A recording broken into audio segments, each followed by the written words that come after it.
Hello and welcome to National Focus for Friday the 24th of October 2025. I am Julian Morris. In the headlines, excitement builds for the 25th World Creole Music Festival.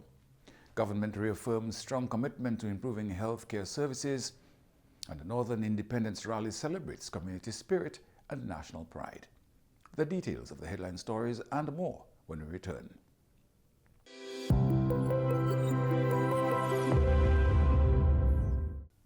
Welcome back. Patrons of the World Creole Music Festival are bracing for 3 nights of pulsating rhythms and unforgettable performances.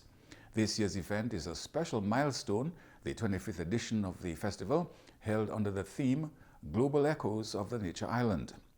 Some of the regional and international acts set to dominate the stage this weekend include Midnight Groovers, Halibut, Gilles Fontaine, Ridge, Kwan, Faithy, Ebony Empress, Linford John, Ecstasy Band, First Serenade, Ophelia, Bungie Garland and Fay and Lions, Dominica's Princess of Song, Michael Henderson, Elisha Benoit, Gordon Henderson, Burning Flames of Antigua, Ezra the Fun Machine, New Look, Romaine Virgo, Steel Pulse, Spice, Kes the Band, Tiwa Savage, Rio, and WCK.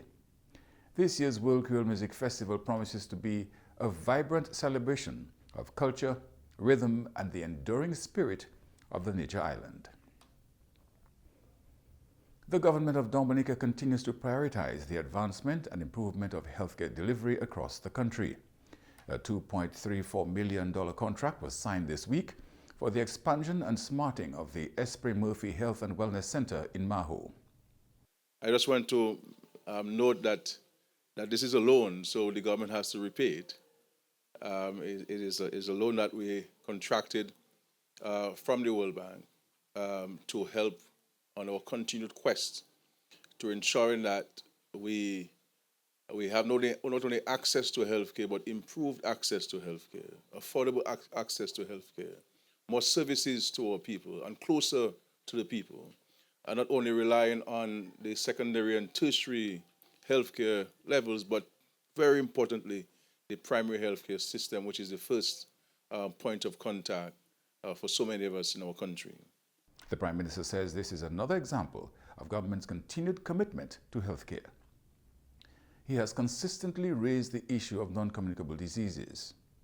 We are seeing people who have some money in the banks, by literally overnight they have gone broke because of the sheer cost of medical treatment, and so we can help prevent those things, and so we all of us must become advocates for fight against CNCDs and healthy eating and so on. So I wanted to share this with you. It is a major preoccupation of mine.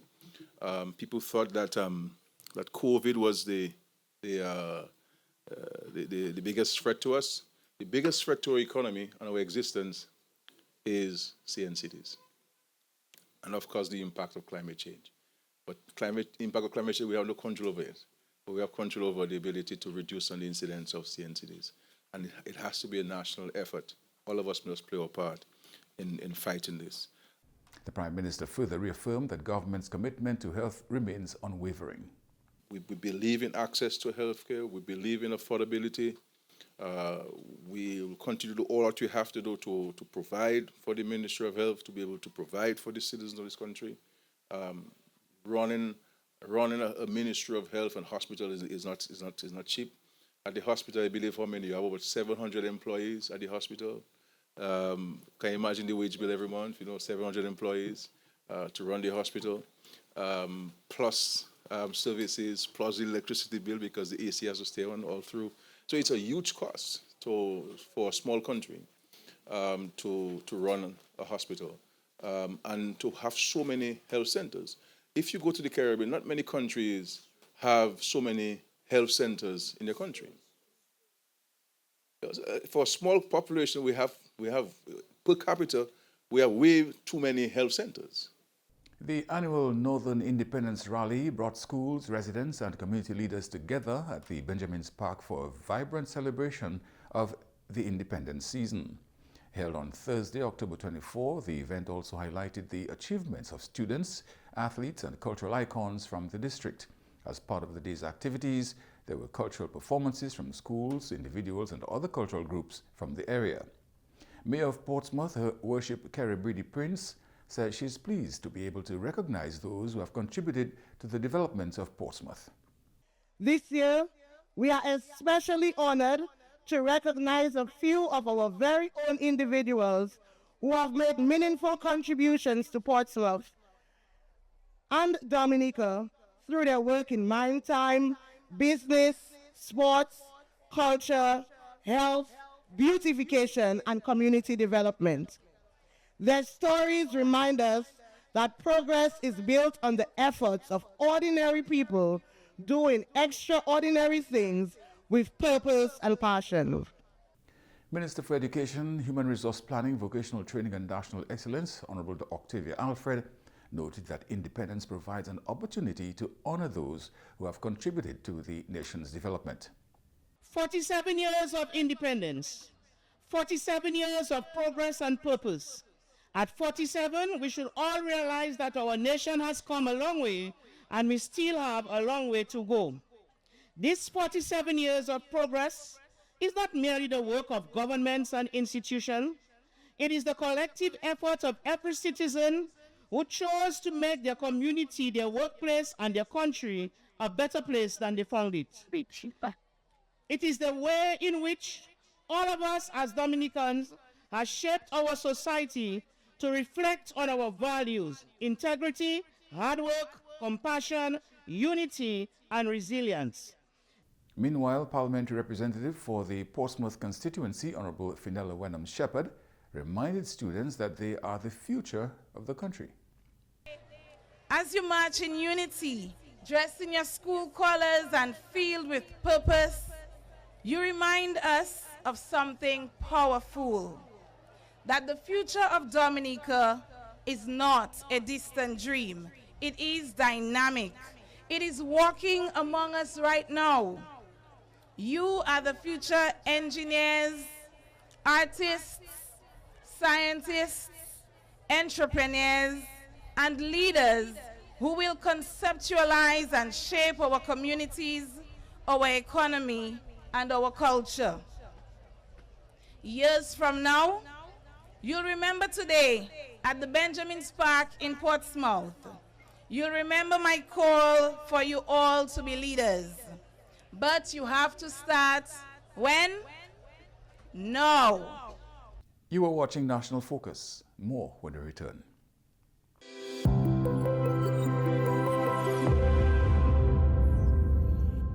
Welcome back. As the independence celebrations gain momentum and Dominica gets into the festive spirit, the National Drug Prevention Unit is warning the public against engaging in risky behavior. The concern is that risky behavior linked to substance abuse often spikes during the festive season. We want to take this opportunity to remind our citizens and visitors, especially our young people, to celebrate responsibly. We continue to see the harmful effects of excessive alcohol consumption and the use of illegal substances, particularly during mass gatherings. These choices not only put individuals at risk, but also endangers the family, the community, and our nation as a whole. This season, we strongly urge everyone to avoid underage drinking. We are asking the parents and the guardians to play your part by monitoring and guiding your children. Know where they are. Also, avoid excessive alcohol use. Celebrations should not end in regret, accidents, or violence. Moderation is key. Citizens and visitors are reminded that one bad decision can have long-lasting consequences. Practice moderation. If you choose to drink alcohol, do so responsibly and never mix one drink with another. Do not mix drinking and driving. If you have to drink, get a designated driver. Look out for one another. Do not be selfish. A true celebration means ensuring your friends and loved ones get home safely. As a department, we remain committed to education and outreach, but prevention starts with personal responsibility. Meantime, the Environmental Health Department is once again reminding the public that food safety must remain a top priority during this festive season. It is well known that during times of celebration, food plays a major role in bringing people together. To ensure everyone enjoys a safe and healthy season, the Environmental Health Department is urging both vendors and consumers to practice safe food at all times. For our food vendors, you are reminded to ensure food handler certification is up to date. Ensure food is prepared and served in a sanitary condition. Practice good personal hygiene, including frequent hand washing with soap and water. Dress appropriately. Dress using your hairnets, your apron, clean clothes, no sleeveless, and no excessive jewelry. Vendors and consumers alike are being urged to pay close attention to cleanliness and hygiene practices, especially in and around areas where food is being prepared or sold. Use clean utensils and containers to prepare and serve food at all times. And of course, the consumers, you are also encouraged to take personal precaution of where you eat. If you are purchasing food that is supposed to be hot, ensure that it is steaming. Likewise, if you are purchasing the cold food, ensure that you feel. Finally, we would like to send out a message to our event organizers to contact the Environmental Health Department to inform us of your events and the vendors operating as your event, so they can be vetted to ensure that they are in compliance with the food hygiene standards, as well as officers from the department can be assigned to conduct your mass gathering surveillance during your event to prevent any form of foodborne illness. Our environmental health officers will be on the site during the events to ensure compliance by vendors to protect the public's health. Eat safe, live well, celebrate Dominica. Happy Independence. And now for your weather update. A high-pressure system is the dominant feature across the area. Patches of clouds moving with the wind flow are expected to produce partly cloudy to cloudy skies with a few showers today. A slight increase in shower activity is possible overnight. Slight dust haze may become evident in some areas tonight and into Saturday morning. Persons with respiratory sensitivities are advised to take the necessary precautions. Slight to moderate seas are expected during the next 24 hours, with wave heights up to 3 feet along the western coast and decreasing to 5 feet on the eastern coast. A high surf advisory remains in effect for northerly swells affecting the east coast. Small craft operators and sea bathers should exercise caution in the surf zone. And that's all for this edition of National Focus. And as Dominica continues to celebrate 47 years of progress and purpose, be sure to follow GIS Dominica on Facebook, YouTube, and on Twitter. You can also drop us an email at gis@dominica.gov.dm. From all of us here on the GIS News Production team, I am Julian Morris. Thanks for watching.